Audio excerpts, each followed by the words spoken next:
First, on the top half, that should be your panel A. Okay, to tell you, this is your AS/AE, all in dollars and cents, and this is your income and output.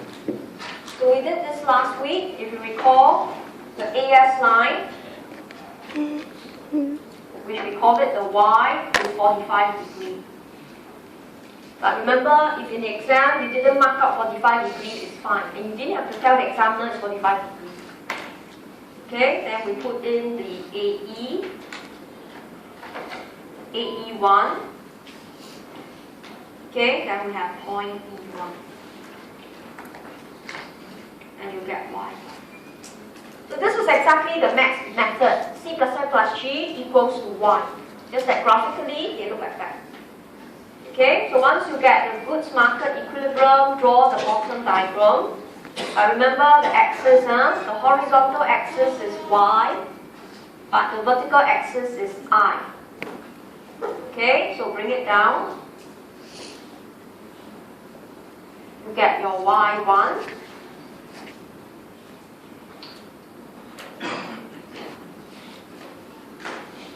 Okay, then go to the left.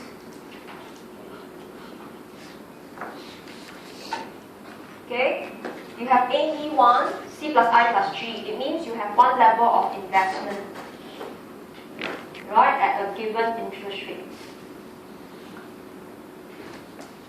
So you have your I1.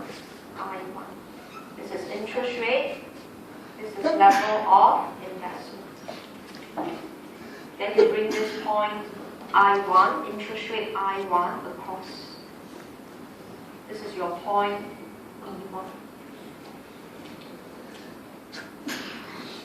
Okay, because I wanted, okay, now I'm going to show you how it works. There's a danger using graphical method, but up to now what I did was I only plotted the points. Alright, so what is an IS curve? It's equilibrium in the goods market, just that now you want to reflect the corresponding interest rate. Okay, so read the question. There is no change in interest rates. Okay, means you're still at I1, but the tolerance investment goes up. It means if you look at your investment function, okay, instead of point E1, okay, you can put an E1 here. Now you go to E2. Right, this is what the question said. With no change in interest rates, investment increase.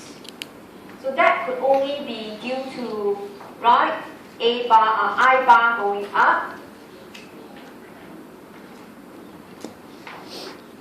That's why the investment curve shift. You go from E1 to E2, I1 to I2. So that will also tell you your AE must shift upwards. Okay, so this is due to I bar increases. Okay, then you get point E2. So we shouldn't be surprised to see output increase and there was a multiplier process. Okay, if we do a quick recap, this is the change in AE, but the change in Y is bigger because there was multiplier. Okay, then you bring the point Y2 down. And it occurs at interest rate I1. So that is point 2. Okay? Now, after you got this, students got very excited. Okay? And they hurriedly went to join E1 and E2. So that's the problem with graphical method, because you keep thinking must join things together. But conceptually, that's unsound. So it's actually not joining.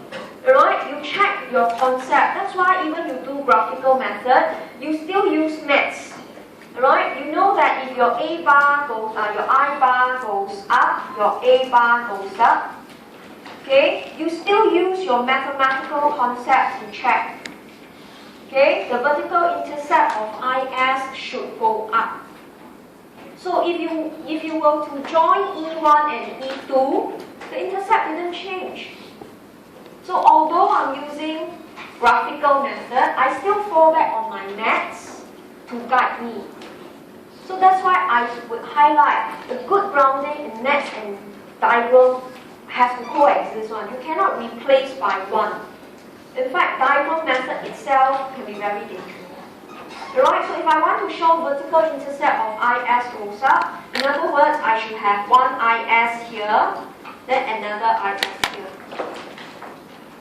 I cannot join E1 and E2. Okay, so I'll put a note here.